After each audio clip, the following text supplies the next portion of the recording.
আসসালামু আলাইকুম প্রিয় শিক্ষার্থীবৃন্দ। তো তোমরা যারা আমার এডুকেশন 24 চ্যানেলটি এখনো সাবস্ক্রাইব করো নাই তারা অবশ্যই সাবস্ক্রাইব করে পাশে থাকবে। তো তোমরা যারা জাতীয় বিশ্ববিদ্যালয় চতুর্থ বর্ষের শিক্ষার্থী রয়েছে অনার্স, তো তোমাদের যে ব্যবহারিক ও মৌখিক পরীক্ষা, তো সেটি কিন্তু সময় পরিবর্তন করা হয়েছে। তো সে বিষয়ে কিন্তু একটা নোটিশ প্রকাশ করা হয়েছে। তো নোটিশটি মূলত প্রকাশ করা হয়েছে ঢাকার পোস্ট থেকে। তো নোটিশে বলা হয়েছে চতুর্থ বর্ষে ব্যবহারিক ও মৌখিক পরীক্ষা সূচি পরিবর্তন। তো নোটিশটি প্রকাশ করা হয়েছে 1 সেপ্টেম্বর 2025 সকাল 11টা 1 মিনিটে। নোটিশে বলা হয়েছে জাতীয় বিশ্ববিদ্যালয় 2023 সালে অনার্স চতুর্থ বর্ষ ব্যবহারিক ও মৌখিক পরীক্ষা সময়সূচি পরিবর্তন এনেছে। আগে এই পরীক্ষা 1 সেপ্টেম্বর থেকে শুরু হওয়ার কথা ছিল, তবে এখন তা পিছিয়ে নতুন তারিখ ঘোষণা করা হয়েছে।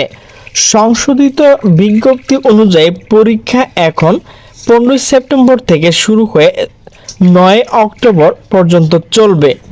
সম্প্রতি জাতীয় বিশ্ববিদ্যালয় পরীক্ষা নিয়ন্ত্রক মোহাম্মদ এনামুল করিমের সই করা বিজ্ঞপ্তি বিষয়টি নিশ্চিত করা হয়েছে। এতে বলা হয়েছে পরীক্ষাগুলো গ্রহণের নম্বর ও পরীক্ষার বিল অনলাইন পাঠাতে হবে, পাশাপাশি ম্যানুয়াল নম্বর ফর্দ ও সংশ্লিষ্ট শাখা জমা দিতে হবে। পরীক্ষা পুরো প্রক্রিয়া পরিচালিত হবে জাতীয় বিশ্ববিদ্যালয় এক্সামিনেশন ম্যানেজমেন্ট সিস্টেম ইএমএস এর মাধ্যমে। বিজ্ঞপ্তিতে আরও বলা হয়েছে বহি পরীক্ষকের নাম অনলাইনের মাধ্যমে সংশ্লিষ্ট কলেজ ও পরীক্ষকের জানিয়ে দেওয়া হবে। এরপর পরীক্ষকরা লগ ইন করে নিজ নিজ নিয়োগপত্র ডাউনলোড করতে পারবেন। কলেজগুলো তাদের প্রোফাইল থেকে নির্দিষ্ট বিষয় বহি পরীক্ষকের নাম তালিকা সংগ্রহ করে নির্ধারিত সময়ের মধ্যে পরীক্ষা সম্পূর্ণ করবে। কোনো বহি অপারগতা প্রকাশ করলে তাৎক্ষণিক সংশ্লিষ্ট শাখা সঙ্গে যোগাযোগ করে নতুন পরীক্ষা নিয়ন্ত্রক নিয়োগ করতে হবে। অনুমোদন ছাড়া পরীক্ষক নিয়োগ বা পরীক্ষা গ্রহণ সুযোগ নেই। আর পরীক্ষা চলাকালে কলেজ ভিত্তিক নম্বর ও হাজিরা পত্র বিশ্ববিদ্যালয় ওয়েবসাইট থেকে ডাউনলোড করতে হবে। পরীক্ষার্থী উপস্থিত নিশ্চিত করার জন্য হাজিরা পত্রে সই দিতে হবে এবং নম্বর অবশ্যই কালো বলপেন দিয়ে ফর্দে লিখতে হবে। নম্বর অনলাইন পাঠানোর আগে তা সঠিকভাবে যাচাই করে নির্দেশ দেওয়া হয়েছে। ভুল এন্ট্রির দায় সংশ্লিষ্ট শিক্ষক বা কর্মকর্তার উপর বর্তায়। অনলাইন নম্বর পাঠানোর পর বহি পরীক্ষক ও আন্তঃপরীক্ষক উভয় স্বাক্ষরকৃত মূল নম্বরপত্র এবং হাজিরা বিশ্ববিদ্যালয়ে পাঠাতে হবে।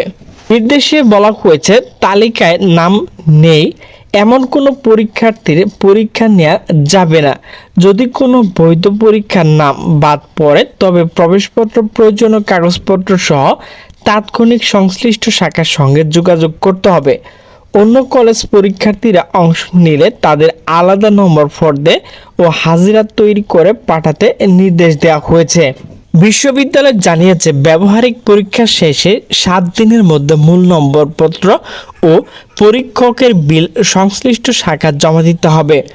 অনুমতিবিহীন বহি পরীক্ষকের মাধ্যমে পরীক্ষা নেওয়া হলে তা গ্রহণ করা হবে না এবং পরীক্ষার্থীর ফল স্থগিত থাকবে। একই সঙ্গে পরীক্ষা সংক্রান্ত কোনো সমস্যা হলে উপপরীক্ষা নিয়ন্ত্রক অনার্স চতুর্থ বর্ষ শাখা বা নির্ধারিত কর্মকর্তার সঙ্গে যোগাযোগ করতে বলা হয়েছে। তো প্রিয় শিক্ষার্থীবৃন্দ, তোমাদের যে অনার্স চতুর্থ বর্ষের যে ব্যবহারিক ও মৌখিক পরীক্ষার সময়সূচি, তো সেটি কিন্তু চলতি মাসে 15 তারিখে শুরু হবে। তো প্রিয় শিক্ষার্থীবৃন্দ, আমার ভিডিওটি যদি ভালো লাগে তাহলে অবশ্যই লাইক কমেন্ট শেয়ার করবে। তো সকলে সুস্থ থাকবে, ভালো থাকবে। আল্লাহ হাফেজ।